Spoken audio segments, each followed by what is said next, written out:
Well, Fred, thank you so much for taking the time to be with us today, and welcome to our show. Thank you so much, Chris. Pleasure to be here.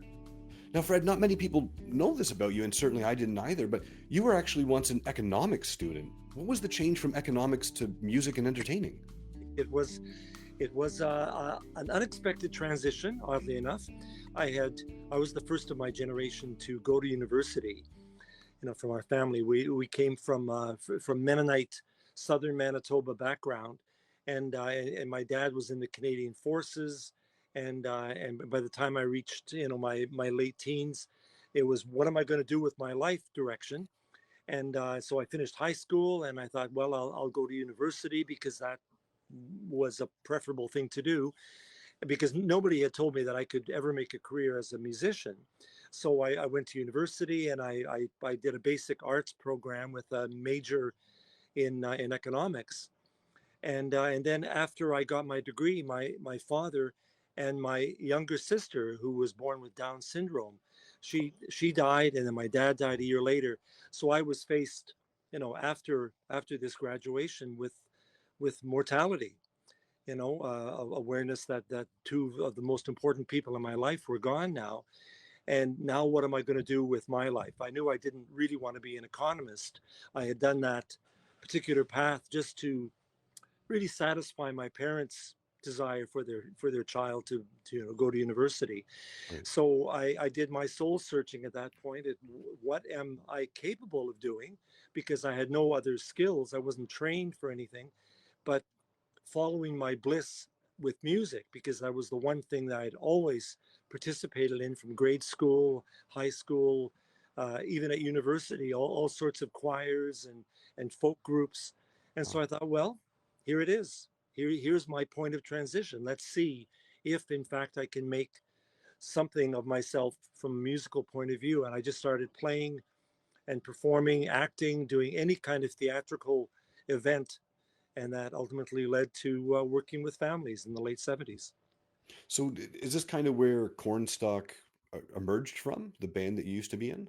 Yeah, exactly. In 1973, Cornstalk began, and it was with some friends that I had known, in my Winnipeg days. The leader, his name is Al Simmons, and Al and I, oddly enough, were in Air Cadets together. Oh, Uh, our fathers were both in the military, so they encouraged us to do that. And Al and I became instant friends, or continued our relationship, on a musical path. And yeah, and Cornstalk was born in 73 to 77, and we toured from Calgary to Toronto was our wow. span. We didn't go too much farther. Well, we have something in common. I was a air cadet as well, 357 Goose Squadron when I was a wee Oh, really? lad. Hey, 170 City of St. James Squadron. Beautiful. Nice. So, when you're recording, I mean, a lot of people just get flustered and filled with anxiety. Do you remember the very first time you walked into that recording studio, feeling like you made it? I had no intention ever of doing a recording, and then an offer sort of came up after doing a presentation in Winnipeg, from a doctor and his wife who loved my singing. It was a children's performance that my ex-wife and I had put together, Wow. and excuse me, and I'd written all the music for it. They loved my sound, so they basically gave me a blank check to go and make a recording. Unbelievable godsend. And I remember we a beautiful studio in Winnipeg called Wayne Finucane Studios, and and I was excited. Certainly, I brought together friends, musicians in the city who were prepared to help with this project.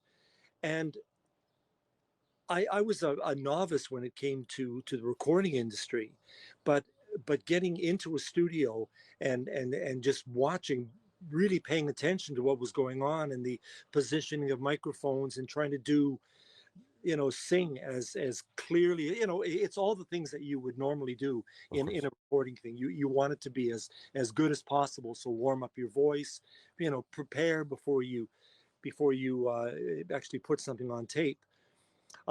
So there was apprehension a little bit because this was a huge new step in my my musical career, Right. but it seemed to work out all right. Now, do you still get overwhelmed when you go into that studio? I mean, you have a new song called Somebody Believes.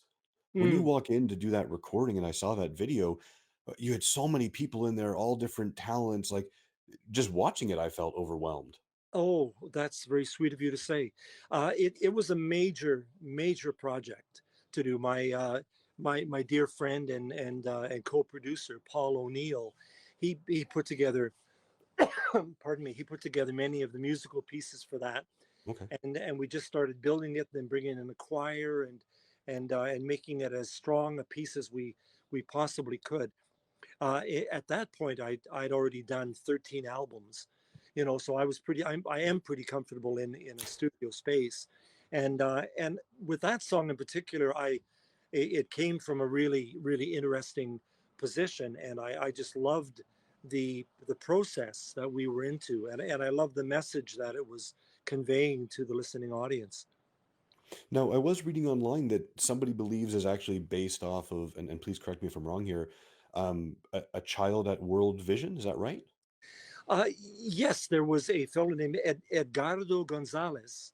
He's from the Philippines, and the I've been connected with World Vision for many years. I went to Africa to do a Wow, program for child sponsorship in the early 20s, early 2010, somewhere around there, and there was a support event happening in Vancouver for other people who were sponsoring children, and just to give them a pat on the back. sure. And Edgardo was presenting there. Pardon me. And his story was World Vision had come to the Philippines to to be as helpful as they could to the folks there, and there was his family, and World Vision sponsored his Wow, siblings, and ultimately he's now come to Canada. He's working for World Vision. uh, wonderful man, really a delicate, gentle, beautiful soul. And in the course of his presentation, he said, I wouldn't be here now if somebody hadn't believed in me. Somebody oh, believed in me, so I succeeded in life. And I'm listening to him, and as I do when I'm anywhere that when I know there's a lot of energy happening, I've got my notepad out. I'm making right. little, scrolls here and there. And Wow. the phrase "somebody believes" is so universally true that in our world, if we don't have whether it's a teacher or a family member or whoever, if somebody doesn't come up and give you that pat on the back and say you're doing good work and keep it up, and all of that stuff, that we feel buoyant and ready to continue. Of course. um, that phrase "somebody believes" is just very powerful.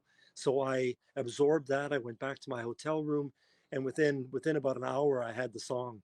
It was one of Beautiful. those inspirational moments that really filled me, certainly to the brim. Now, you had mentioned your experience with 13 children albums released and your Yeah. familiarity with the studio. You actually have an album called Fred's Favorites. But is Mhm. there a Fred's favorite song that of all the songs, you're like, that's the one I love the most? There's a lot of tunes that I've written along the way, and as I said, some of them happen very quickly. Some of them are you know are still works in progress. But there's a song that I wrote a while back. I am a family entertainer. I work with certainly with children, with parents, with grandparents. I try to encompass families Of on course. all the spectrum, right? And I try and bring messages that have value, like somebody believes, like take good care of each other, the last song of Fred Penner's Place. And there's a tune I wrote called Proud. And as we're going through this COVID experience, the and I've used this a few times in performance, how I am so proud of the caregivers and the frontline workers and all the people who have put themselves on the line to make a difference for all of us.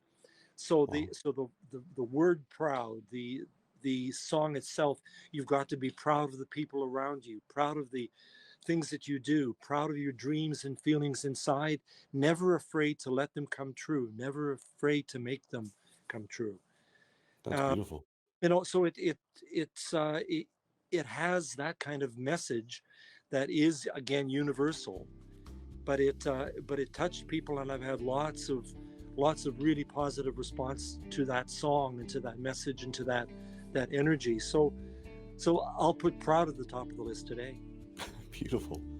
We're going to take a quick break and we'll be right back. Excellent.